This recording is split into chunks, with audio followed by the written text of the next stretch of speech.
She handed over her ID with trembling fingers. The two security guards barely glanced at it before smirking. "This some kind of joke?" one of them scoffed, nudging the other. They didn't even hide their laughter as they scanned the worn plastic card. She was dressed plainly, a second-hand coat, scuffed shoes, and no makeup.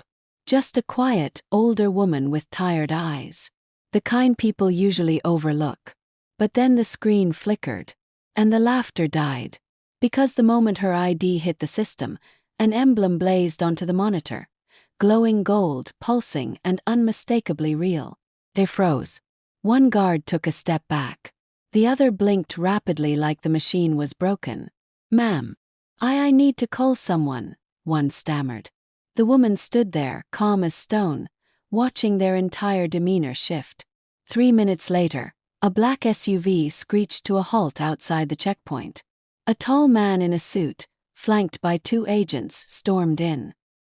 His eyes locked on her and widened. He saluted.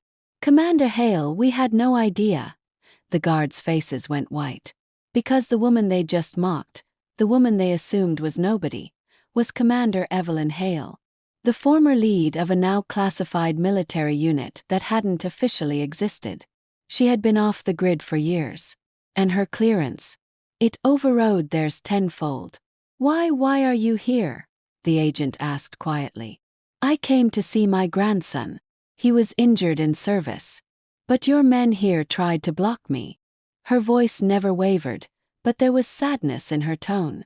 One of the guards tried to apologize, but she didn't even look at him.